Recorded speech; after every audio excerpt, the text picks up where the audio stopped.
This is BROJO Online. Masculinity, confidence, and integrity with Dan Munro. The perfect first date. This is somewhat of an ironic title, but it's designed to trigger the fears and insecurities that come up when we're going out with somebody in a romantic setting for the first time. Now, there's very few people that find the concept of a first date completely free of anxiety. And that's one of the reasons I wanted to focus on it today. It's been a very popular session in BROJO since we started. It's the idea of how do you date in a way where you don't feel that pressure to perform, where you don't feel that pressure to try and win the other person's attraction. And that's what we'll be looking at today. One of the first questions that we're really here to answer is, what is the point of a first date? Why is it that we go into a situation where we're meeting with someone that we're attracted to and we call it a first date? And what are we thinking is going to happen when we're there, and why are we going there in the first place? So this is one of the areas where we get to look at a small microcosm of the social world, the first date, and we get to see all of the things that most people do that gets in the way of them connecting. One of my favorite things to do on the planet is, as perverted as it is to spy on people who are having first dates. I don't intentionally do this. It's not like some illegal activity. But if I'm out at a bar or I'm at a cafe, I can spot first dates, or at least I think I can, quite well. You know, I'll look around the room and I can see them. That couple sitting there studying the menu, hyper intense with the way that they're trying to perform for each other, emphatically agreeing on everything as much as they possibly can, just trying to, find that connection, hoping so badly that they've finally found a good one.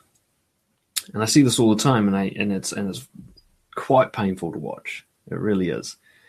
But I understand it. I've been there many times myself. I know what it's like to show up with someone, and especially if you've met them online or something like that, to show up and to think, wow, I've got one chance to make something happen with this person.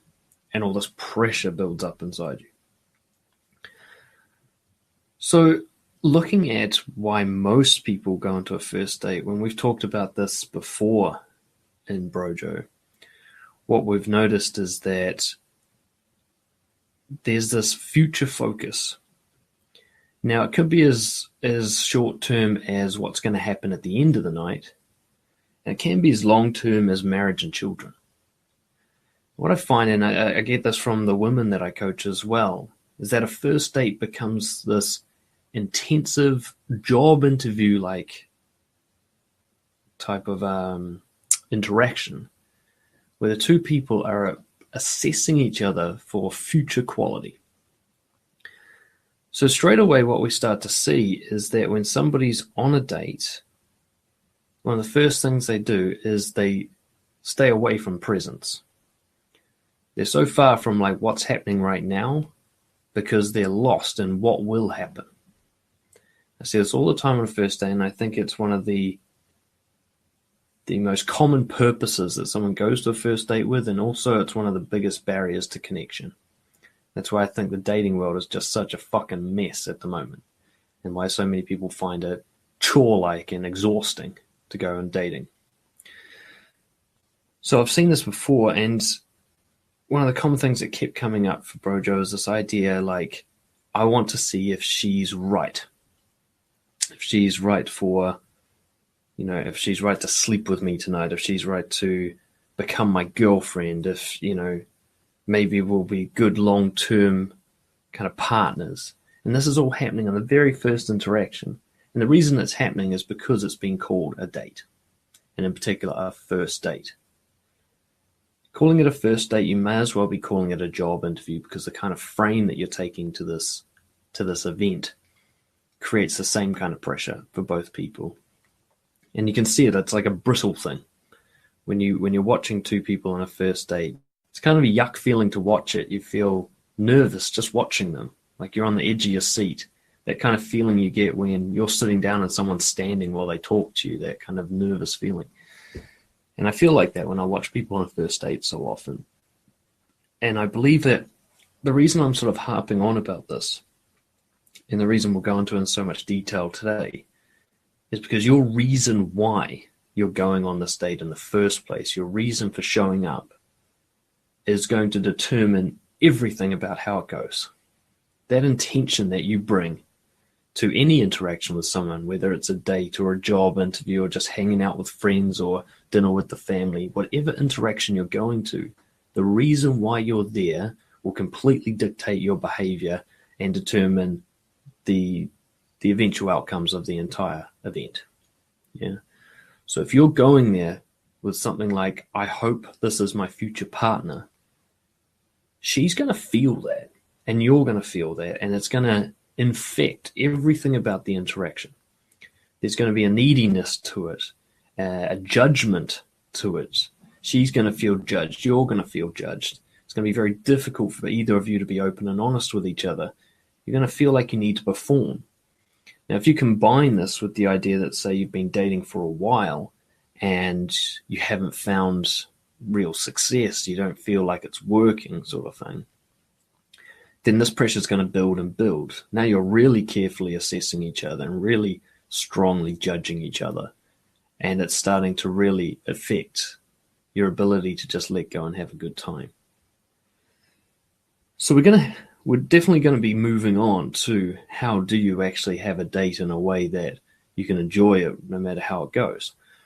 But first, I really want you guys to just focus on what intentions are you bringing to your dating? When you're going on a date with someone, why are you doing it? If you're doing it for any reason to acquire something, if you're doing it because you want to get this or get that or make this happen, a neediness is building in you already. And there's nothing wrong with being needy. We'll talk about that in a minute. But what's happening now is you're starting to put yourself into a pressure to perform. However, subconsciously, you're not going to be presenting the real version of yourself on this date. You're going to be presenting what you think is most likely to bring you two together. For the most part, not everyone's like this, which is good. But people who are like this tend to be stuck in the dating world for a very long time because it's hard to make a connection and get into anything deeper. So let's continue on. I wanted to start with having a look at some of the most common mistakes I hear about from my clients, that I see in real life, that I've heard about from women. The most common mistakes that men make while dating, and in particular on that first date. So the most common one, and I think this is what we've already talked about, so I won't go into much further with this, is that they're going on the date and they're actually calling it a date. Now, I'm not saying it's wrong to call something a date, but what I'm saying is the very label that you give to an interaction will create a frame around that interaction. It will determine what that interaction means for you. It's the context and rules you apply to any situation. So there's a big difference between just hanging out with someone, having a drink, versus being on a date with them. In your mind, there'll be a difference between those two things. You will behave differently in each of those situations, even if physically they're the same situation. So for example, if you go to one bar, let's say it's called the Hog and Pig, or one of those UK type bars, you go to the Hog and Pig and you're there with your best friend to have a beer. And then the next night you go to the Hog and Pig and you're there with a girl to have a date. Think about how different you'd be in those two situations. Think about the contrast and how you'd behave, what you'd talk about, how you'd present yourself, what you'd choose to dress, and how you'd choose to groom yourself. Think of how different you would be just because one of them is hanging out with a best friend and the other one's called a date. This comparison is actually one of the key comparisons that's going to help you bring authenticity and connection into your dating life, is to start to close the gap between how you behave with someone you're completely comfortable with and not trying to impress, like a best friend, versus how you behave on a date. If those two behaviors and those two mindsets are different, bringing the dating one closer and closer to the best friend one. So eventually you're on dates as if you're hanging out with your best friend. If you can get to that point, connections are going to flourish in your life. It's one of the few things I can promise you. I don't do promises very much, but that's one of them. And the further you stay away from that, the more you're this performer, the dancing bear, the looking good and not showing any weaknesses or insecurities or anything like that and just trying to be perfect, the more you're that person, the further you are from connection. So the number one mistake that I see guys making when it comes to dating is to actually call it dating, is to see hanging out with somebody else as a different context to hanging out with anyone else.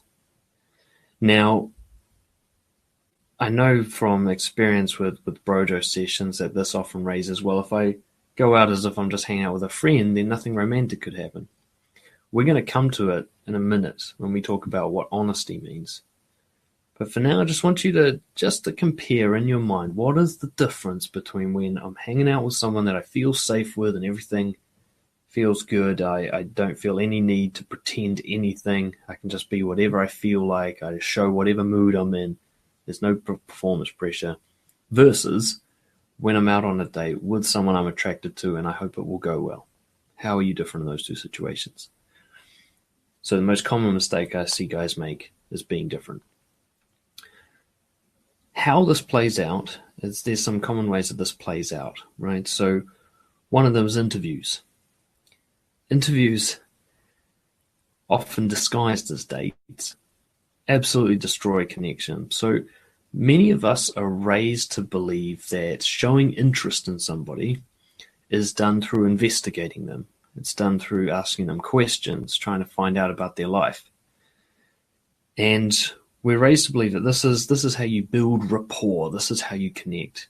So what you get on dates is this kind of interviewer situation, both people interviewing each other with questions. It's funny because when most people actually stop and think about it, when I ask, why do you think this will build a connection? They can't really answer. They don't see how it is that asking someone questions builds a connection. There's a fear I call the fear of being the center of attention that leads a lot of guys to avoid sharing information about themselves because they see that to do so is selfish, that it's bragging and boasting, and that it's an inconvenience to the other person. And so one of those common mistakes that I see on dates is guys don't talk about themselves. And when they do talk about themselves, it's only the nice polished stuff. It's only the perfect stuff. I'm good at this. I love this. That's my job, blah, blah, blah. And it's very rarely like I feel this way and I'm afraid of this and I'm excited about that. And it's very, very unusual for a guy on a date to share the deep and meaningful stuff. So what they do is they interview the girl, they barrage her with questions, and they feel like, look how interested I am in you. You know, look at how caring I am and how compassionate and kind I am asking you about your life. And look at what a man that I am for this. Whereas the girl's just sitting there going, wow, I feel like I'm being mined for information. You know, this guy is like a vacuum sucking my personal information out of me, and I'm getting nothing in return. I can tell you almost without doubt that probably the most attractive thing to a woman is to be let into your secret inner world. If you can let someone in to see the real you, to see what it's like to be you from behind your own eyes, to experience that in all its glory and ugliness, that's the true gift.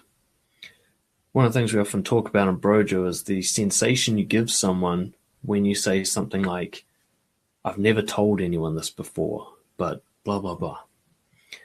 This I've never told anyone. This is a deep secret that I'm going to reveal to you. You're going to see something about me that I don't want you to see. I'm scared of you seeing it, but I'm going to tell you anyway. It's something that I only share with people I feel safe with. This gift kind of represents the ultimate form of connection. It's the idea that you let someone see who you really are underneath the performance. And this is one of the things that very few guys do on dates, and the way they hide who they really are is behind questions. You're safe when you're asking a question. You're not showing anything really revealing or vulnerable about yourself. You're not taking any risks. There's no real masculinity in interviewing somebody. You're just barraging them with questions, mining them for information, and giving nothing back in return. So what happens is at the end of the night, she feels that she gave more than you did, which makes her very unlikely to want to give more. And you're wondering, hey, why didn't she kiss me? Why won't she call me back? It's because it's out of balance. She feels that she's invested more than you have. She doesn't feel that it's fair. And she knows nothing about you that she could even be attracted to anyway. Anybody can ask questions. A child can ask questions. But only you can share about yourself. The second most common mistake I see guys make on a date, and this is a kind of structural, logistical mistake, is that they try to impress the girl by making the date an activity that the guy wouldn't usually do. See, it's all the time, going out to dinner, going to something exciting, trying to, like that pickup style where you take them to all these different things to create time warps, blah, blah, blah. That's the kind of thing where I'm like, I always look at the guy and go, hey, if you were on a Saturday by yourself, is that how you'd behave? Would you be doing those things? Would you be going there, eating there, drinking there? Is that where you usually go? Is that your favorite place? So often guys try to make dating this event, this kind of impressive performance, this gesture and display. All it does is just scream neediness. You know, if it's obvious to her that this isn't your normal life, then she's going to assume that you're trying to impress her, which is a huge put-off. Secondly, even if she believes that this is your normal life, you're going to have to maintain that if you continue dating. And I see so many guys get into this rut where they put on such a big performance during the courtship that now they feel this pressure to maintain it, and it's not really them. You got this guy who just wants to sit on the couch and play Xbox all day, taking girls out to like fancy restaurants and casinos and things like that, and just hating every second of it. Got to bear in mind, if you're bringing a girl to an activity that you don't usually do or like, and she enjoys that, you guys might actually be a bad fit. You're now creating a relationship based on a lie. This is one of the things that come with having the frame of dating, of calling it a date, calling it a first date, is that pressure that this should be some different thing to what you usually do. I often talk about this in terms of guys asking, how do you take something forward if you're being authentic and genuine with someone and you don't want to be needy, so you're not asking for phone numbers and that kind of stuff? Well, how do you actually see them again? And my favorite thing to do is invite them to something I'm already doing. It's my favorite kind of date. And it's one that will allow you to, first off, you have to start creating events in your life that you enjoy doing. So you start building a real life, which should be your primary focus anyway. And then secondly is she's going to see what it's like to really be with you. The context, the situations you enjoy being in, the activities you enjoy doing. She's going to see that from the very beginning. All of this is aimed to help her decide very quickly if you're a good fit or a bad fit, and to help you to decide as well. So rather than trying to impress her, what we do is we actually try to push her away with honesty. So if you're on a date and you're trying to push her away by being as honest as possible, and she doesn't leave, you may have a good fit. It may be an excellent fit. If you're trying to impress her and she doesn't leave, then it's actually a sign of a bad fit. See, the girl who's going to love you for who you are, the girl who's going to be totally besotted with you just being yourself at your worst, she's not going to like you doing the impressive act. That's not going to click well with her. She's going to feel that you're being fake. She's going to feel that that's not what she's about. See, if you're the Xbox gamer and the girl you're going out with is an Xbox gamer and you both go to a fancy restaurant, neither of you are going to have a good time. But if you're like, hey, I'm staying up all Saturday night with Halo whatever, and she's like, hell yeah, straight away you've got such a higher chance of a good fit there. And the best thing is, if she enjoys the activity that you normally do anyway, it's so much more likely that you guys are just at least going to get along as friends. There's already what I'd call like a warm connection there. there's already a high chance that you guys are a good fit for each other, rather than complete unknown of a cold chance where you both go to a restaurant, neither of you go to restaurants, and you're trying to figure out, hey, are we right for each other? The next most common mistake I see guys make is around pretense, and in particular, trying to be interesting, trying to show the best side of yourself.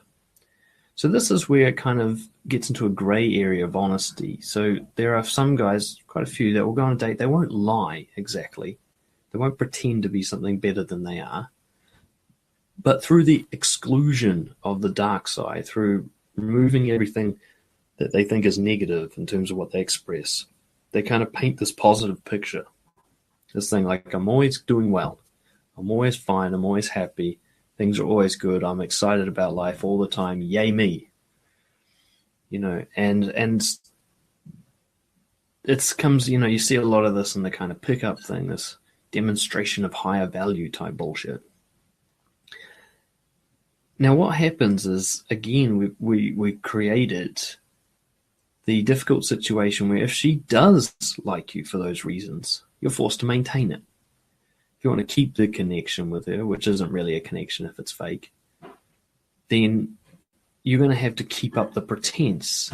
I get so many women email me with crisis about the 3 to 6 month range in their relationship, going, for the first 3 months he was this and that and he was wonderful and blah, blah, blah. And now he just sits around doing nothing all day and he's boring and blah, blah, blah. He doesn't want sex. What's going on? And the thing is, he just got exhausted with the performance. It was never him to begin with. She's only just meeting the real him now.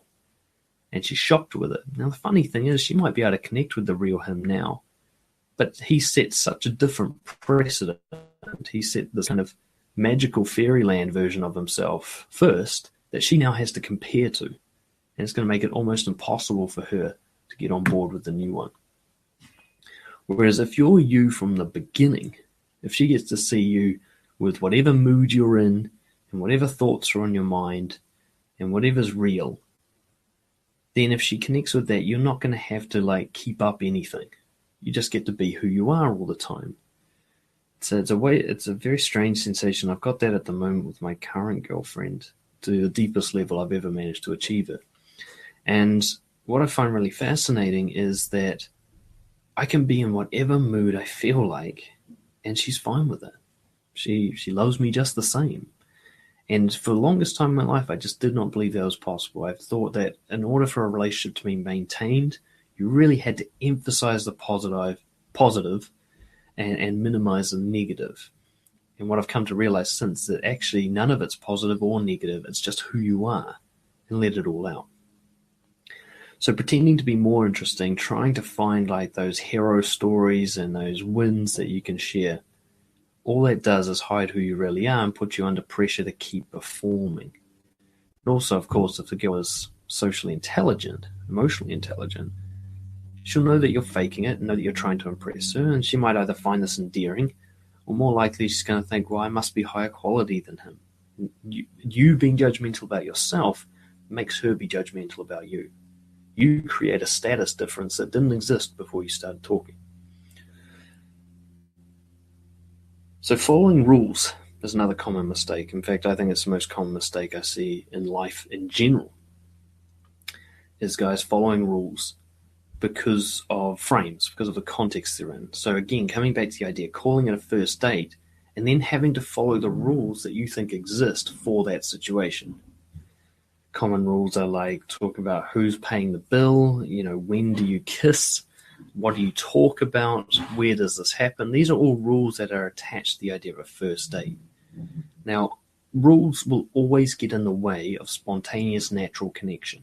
If you have any rules that you're following, if you have templates and methodologies or, pick up routines and structures, then automatically the chance for you to connect in a real way, to connect the two of you like no connection has ever happened before, your own unique thing, those rules are always going to get in the way of that. They're always going to push you off track from that. When you should be just saying what you feel like saying, you're going to think, oh, but I need to be saying this. So you'll say that instead, and the chance you had to connect for real disappears. it's like this brings us back to the point of if I don't think of it as a date, how do I build romantic connections? Well, if you're following rules like dating, then you'll have something like wait till the end until you can kiss them. That might be a rule. Or if you're like into pickup, you must escalate the keynote or blah, blah, blah, like I used to do. But if you're spontaneous and natural, and if you're being as real as possible, then your only option when it comes to feeling attracted is to express it, which is naturally going to build any sort of romantic connection. So if I'm out with somebody and I find them attractive, I don't try to make them like me. I try to express myself honestly, which means I might say things like, when you smile like that, it makes my heart beat faster.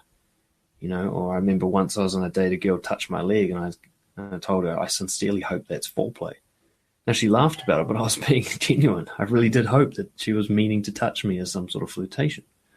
So I don't need rules to escalate something romantically. I just need to be honest. I need to be honest about the way I feel. If we're a good fit, if we're supposed to be a romantic connection rather than a platonic one, then me expressing myself sexually will be reciprocated by her. She'll receive that well. If she's like, no, that's weird, we're just friends, blah, blah, blah, then great, at least I know where we're at. I can decide from there whether or not I want to continue with this connection. The common theme is going to be about honesty. Because when we talk about all of these mistakes, they all have one thing in common. Can you think of what that one thing is? If you're interviewing the girl, if you're trying to impress her, if you're pretending to be more interesting, and if you're following rules, why are you doing this? What do these things have in common? The common factor here is attachment to outcomes, emotional attachment to outcomes. The main problem that people have with dating is that they're hoping it will go well. And they have a very specific idea of what going well means. It might be different for each date, but there's always this kind of rules. If she laughs at my jokes, it's going well. If she kisses me at the end, it's going well. If we end up in a relationship, that would be going well. And so you're constantly fighting to make it go well, which usually means you're fighting against being authentic and having integrity. So what I'd really like to look at for the second half of this chat is, what does it mean to detach from outcomes on a date? How do you do it? How do you get to a point where you're going to a date and you're not emotionally invested in how well it's going to go? How can you free yourself from that needy insecurity so that if the genuine connection is available, it actually happens and you don't destroy or sabotage it with trying to impress them, trying to follow the rules? The key factor here is, while you might not be able to emotionally detach yourself from outcomes and you can't really lie to yourself and pretend that you're not into them, you can remove them. And this is what I call revealing the strategy. One of the greatest ways to be honest on a date, one of the most effective ways for building a connection, is to reveal any strategy that you see yourself using or want to use. It neutralizes the strategy. So in doing so, if you've got something that you think you're doing because you want an outcome, you can reveal that you're doing this thing, and that way you take the attachment to outcome away, because in your mind you'll think, well, now I can't get that. So for example, if I tell a girl, let me just get a sip of water here. If I tell a girl a funny story, and as I'm telling it, I'm realizing that I'm just telling it because I'm trying to impress her. I'm not really just having fun for myself. I kind of am using the story to make her like me. I didn't realize I was doing it until I started telling the story. When revealing the strategy, what I'd say is something like, look, I'll be frank with you. The reason I told that story is because I'm feeling a lot of attraction to you right now, and I knew that story would probably make you like me more. That's how you detach from an outcome. The ability for that story to get you an outcome has now been neutralized. So you can still feel the neediness for having the outcome of her liking you more, but now you've neutralized the manipulation you were using, so you can get back to being open and honest and having a real connection. And you'll find if this person is a good fit for you, they'll probably say something like, I do that too. or they'll be tickled by the idea that you're so honest about who you are. It'll blow them away.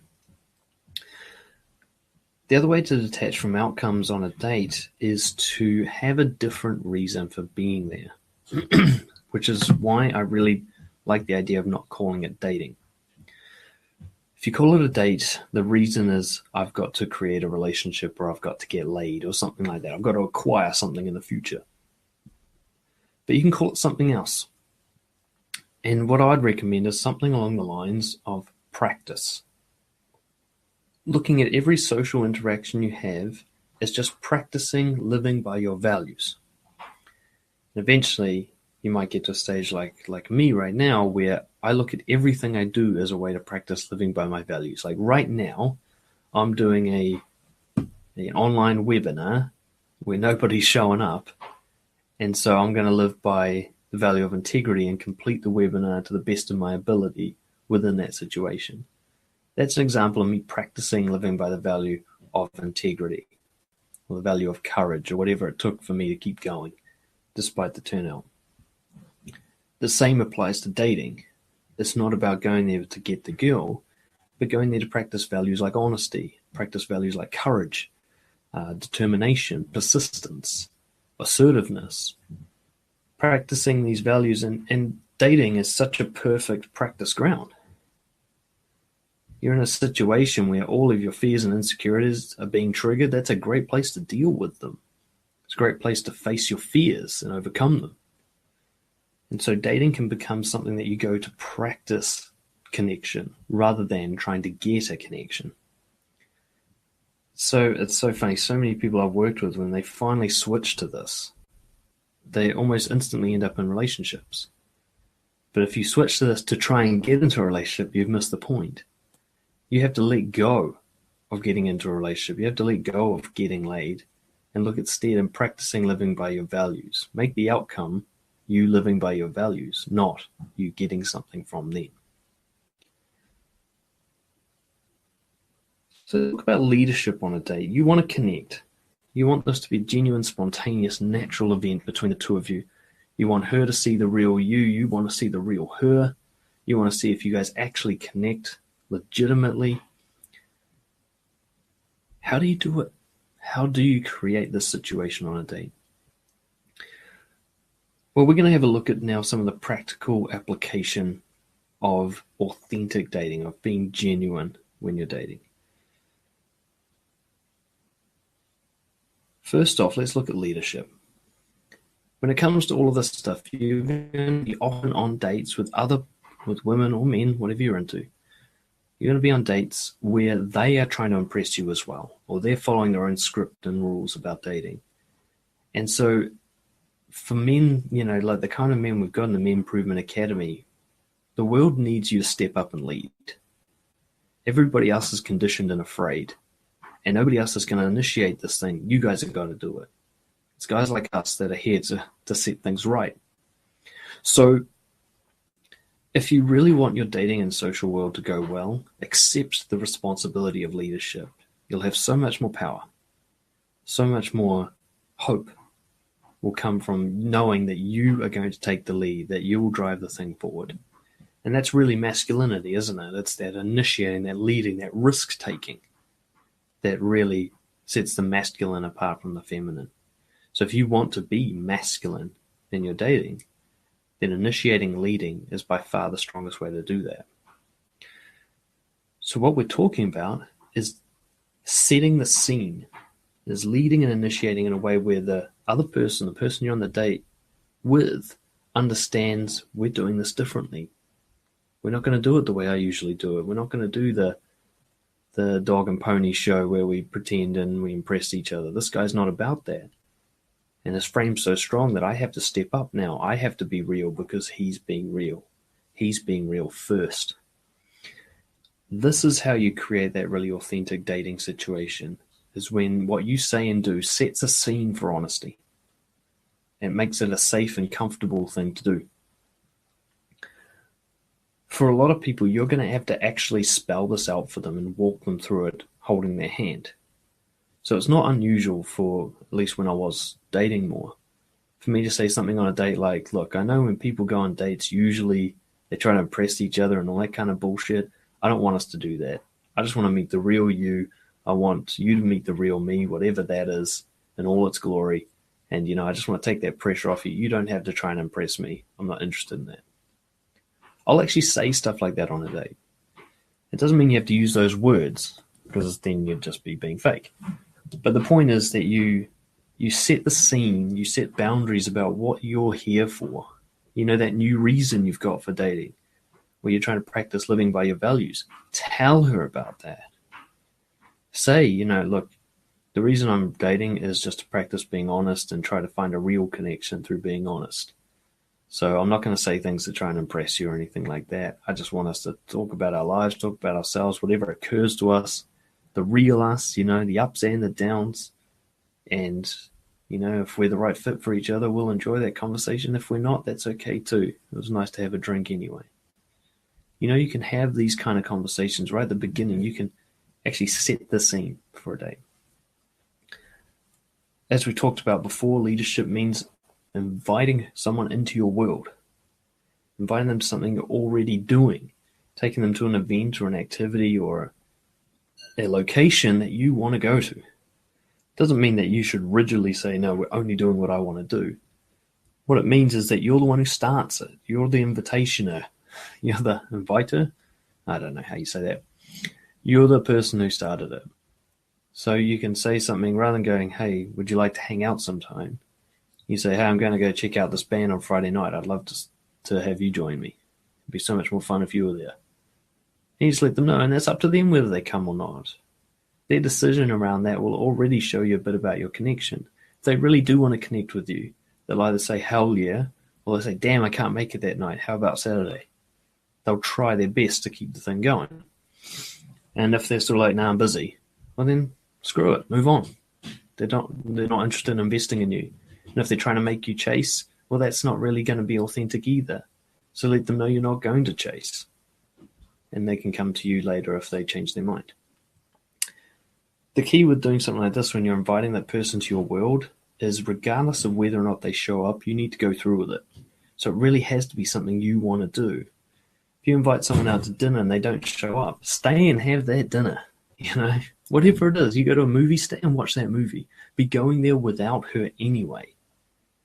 So that you are living your life, not you are setting up a life for them. You're not bringing some new event into your life to somebody you've just met. If you've been talking to some girl on Tinder and you create an event just for her, you're treating her like a wife. She hasn't earned that level of investment from you yet. You guys aren't at that stage yet. That's far too much of an investment to create an event for some stranger. You don't even know if she's a good person. I'm at a stage now with my girlfriend where I'll do things I wouldn't usually do to be with her. But we've earned this. We've built up to this. She'll do things she wouldn't normally do to be with me. We're learning and growing each other's lives from this. But when it began, it was like, I'm doing this. Feel free to come along, which really highlights the kind of third point I wanted to make around equal investment. Whether it's talking, touching, events, leading, being the person who encourages it to remain equal. So if you've told her something about yourself, don't tell her another thing about yourself until she's reciprocated. And if you need to encourage her to reciprocate, you can say things like, you know what, I feel like I've told you so much about myself already. Now you tell me something about you. I felt a bit like vulnerable actually sharing that fear that I have. Tell me about one of your fears. And making sure that this investment stays balanced.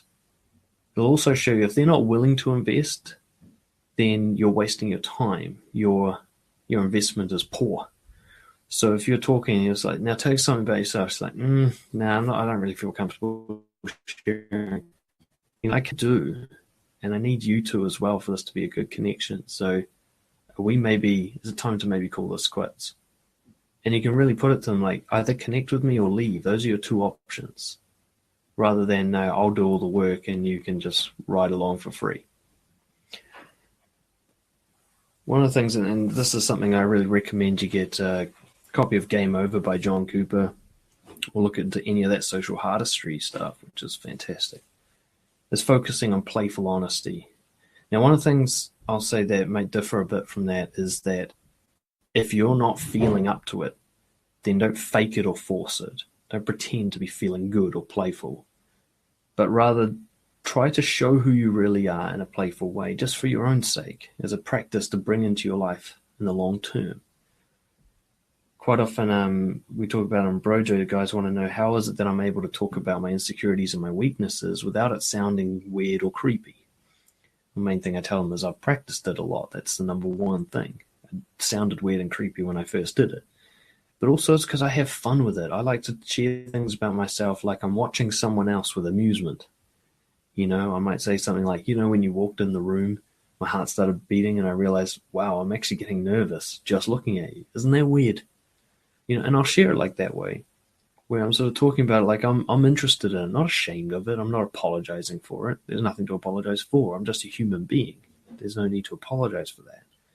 And I'm just sharing that human reaction with her, something that if we're a good fit, she's going to resonate with. Like, you know what? I just realized when you walked in here that we've got that kind of first date scenario thing going. It made me nervous, You ever get that? And you can share that with her.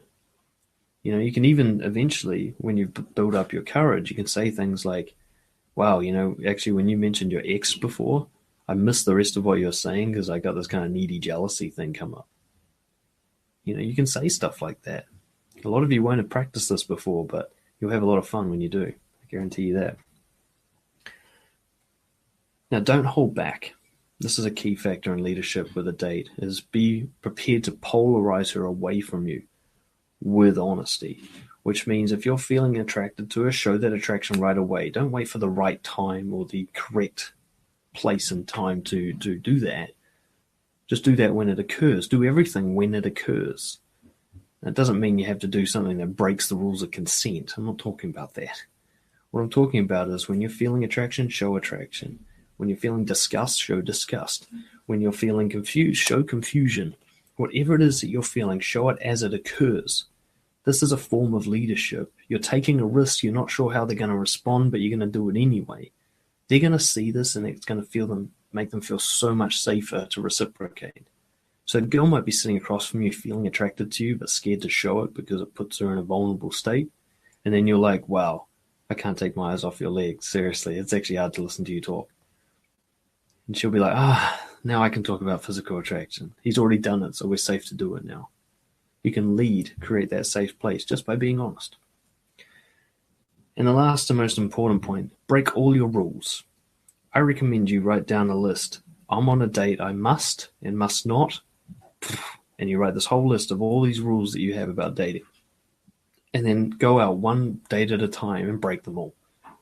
See what happens when you break the rules. Rule number 1, I must look my best. Okay, I'm going to go out on a date looking how I normally look on a Sunday morning at home. And what I've found is people are so much more comfortable with me in public settings when I'm dressed comfortably. It's really bizarre.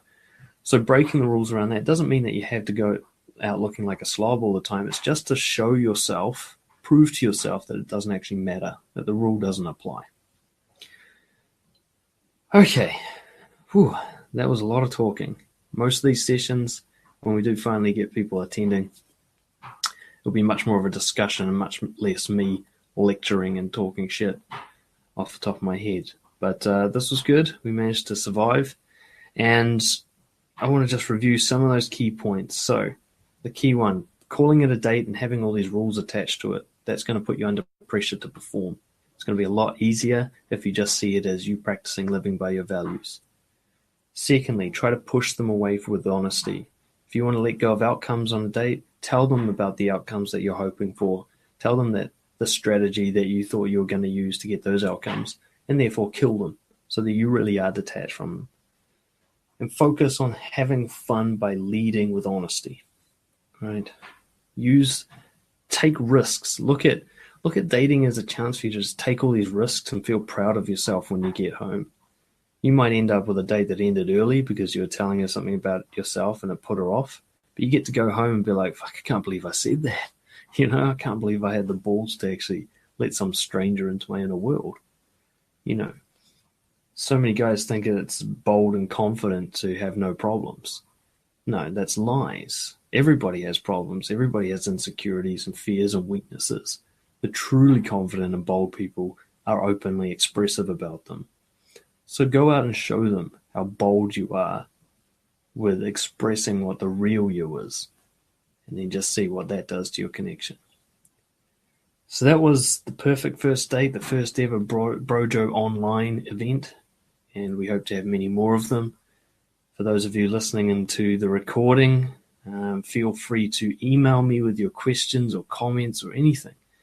dan@brojo.co.nz, or you can talk to us on the Menprovement Academy Facebook page and just tag me in one of your posts there. I'm happy to talk through anything that allows me to procrastinate on the hard work. I'm all for it. So I look forward to seeing you guys at the next one. I don't know what that's going to be, but I'll message out about it. And one last point, take one thing you've taken from today, forget the rest, just one point, and go and practice that this week as much as you possibly can. And I'll see you guys next time.